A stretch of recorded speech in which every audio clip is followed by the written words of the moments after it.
জলে চুন তাজা, তেলে চুল তাজা।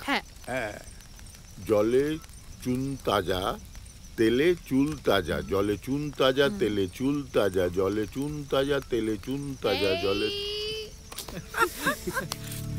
একই রে মিনু, এটা সব থেকে সোজা।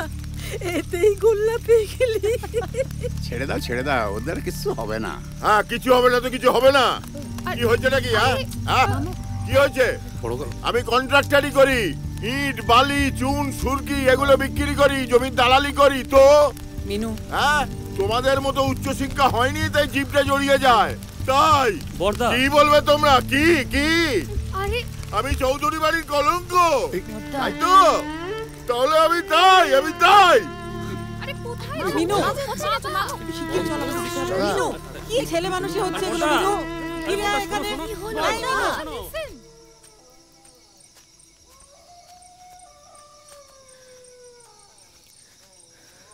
কি হয়েছে বলো তো তোমার? এত কেন রিঅ্যাক্ট করছো? দেখো, এরপর প্রেশারটা বাড়লে কিন্তু আবার। আমার কি হয়েছে না হয়েছে তাতে সত্যি কি তোমার কিছু এসেছে, নাকি লোকজন আছে বলে আদিক্ষেতে মনে করছো?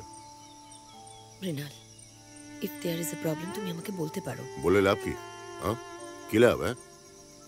তারপর তো আফসোস করবে এই তো ছোট লোক একটা প্রমোটারকে বিয়ে করেছে বলে। যত সব।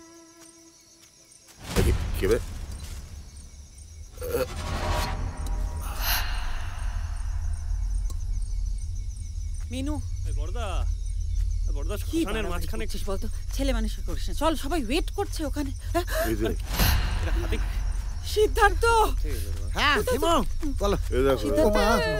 না না তুমি ভয় পেও না, শ্মশানে কঙ্কাল টঙ্কাল সরি খুলি টুলি পড়ে থাকতে পারে, ইটস ভেরি নরমাল। পুলিশ বলে চোর ডাকাচ্ছে, তা বলে বান্ধব গাছ মৃত্যু শ্মশান উদ্ভিদ। কি শ্মশানের গাছ? এক্স্যাক্টলি, এইটাই ওই মরে যাওয়া গাছটা, কঙ্কাল গাছ। এটা কঙ্কাল গাছ, এটা নিশ্চয়ই হেমনাথের সময় থেকে রয়েছে। হ্যাঁ, তাই তো মনে হচ্ছে। উদ্ভিদের মৃত্যুর জন্য কবিরাই দায়ী। তার মানে কবিরা তো কাগজে কবিতা লেখে, তো সেই জন্য তো উদ্ভিদকে মরতে হয় কাগজের জন্য। বাবা, হ্যাঁ, কি হাই কনসেপ্ট। মানে সেই সময়ও হেমনাথ কি ইকোলজিক্যালি কনসিয়াস ছিল। শালা টাকলা। আচ্ছা, এক মিনিট, আমরা কিন্তু আরেকটা কোনো কাগজ পেতে পারি, আরেকটা কোনো ক্লু।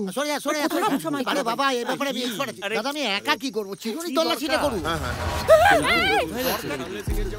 বাবা, ফ্ল্যাশটা জ্বালো, গোটা ওদিকটা দেখ। সাবধানে হৃদ পাখি যে আমার নেই আর, ধরেছে পিরিতি কারবার।